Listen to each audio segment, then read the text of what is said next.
Hi everybody, and welcome back to American Government.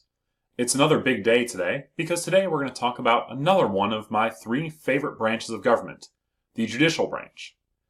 As a side note, last time I mentioned I can't figure out if I have trouble saying the word judicial or judiciary, so you'll hear me stumble over it a few times or just say it incredibly slowly and deliberately. If you're trying to create an American Government drinking game, this would be a very good one to add to the list. As a side note, by drinking game, I clearly don't mean alcoholic beverages, or the devil's brew as I like to call it. I mean drinking diet caffeine-free Shasta, but only in moderation, please. The first topic I want to talk about is judicial review.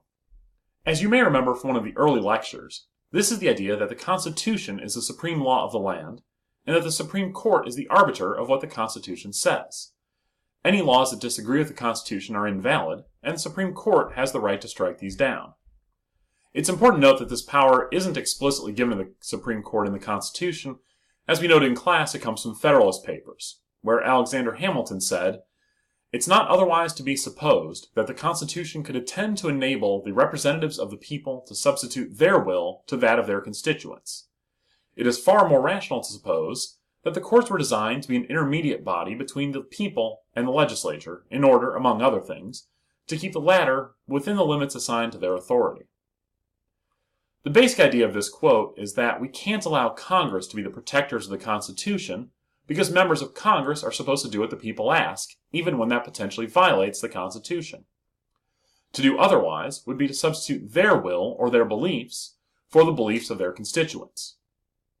The courts, on the other hand, were intended to be insulated from the people, so they are the ones who should make sure that Congress stays within the limits of their authority. They are the ones who have responsibility for judicial review, making sure laws follow the Constitution. I wanted to give a quick history lesson here on how judicial review came about officially. So, in the election of 1800s, we see John Adams lose his bid for re-election to Thomas Jefferson.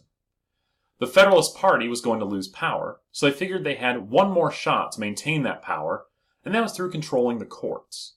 So they passed the Judiciary Act of 1801 during the lame duck period, or the period between the election of Thomas Jefferson and when he was officially inaugurated as president. The Judiciary Act itself isn't that important, but what you need to know is that it expanded the size of the courts as a way to end a practice where judges used to have to ride a circuit, meaning they'd travel from town to town ruling on different cases. Once this passed, Adams and the Federalists immediately appointed a number of judges to fill the seats with friendly judges.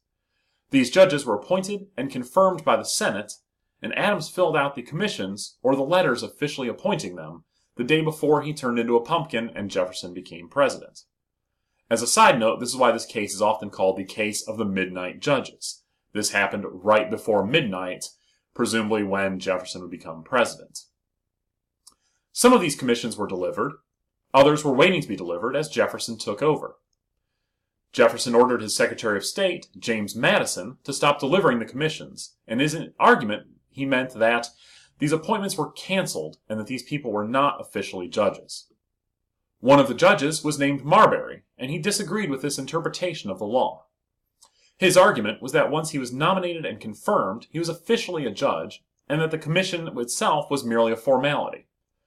He asked the court to issue what was called a writ of mandamus to Madison, forcing him to send the commissions and make him a judge. Madison disagrees, so we go to court. Well, here's the problem Chief Justice John Marshall faced. He fully believed that Madison should have delivered the commissions, and agreed with Marbury that he should be a judge. However, practically, Marshall knows that he's not going to win a fight with the President of the United States on such a prominent issue. We talked about in class how the courts rely on the executive branch to enforce their decisions. If they go against the executive branch, it's not going to end well for them. So if Marshall tells Jefferson that he has to put Marbury on the bench, Jefferson will just likely say, "Nah, I'm good," and he has no real recourse other than hoping that Congress will impeach the president. That's not likely to happen, so this becomes a no-win situation for Marshall, and he needs to find a way out.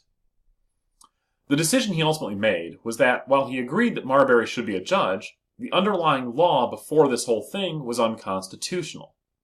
Specifically, the Judiciary Act of 1789 that gave the court the right to issue these writs of mandamus was unconstitutional. So the court had no way of requiring Jefferson to do anything. This simultaneously avoided conflict with the executive branch and affirmed the Supreme Court's place as the official voice of the Constitution. This sets up the relations between the three branches and sets the stage for the next 200 and whatever years.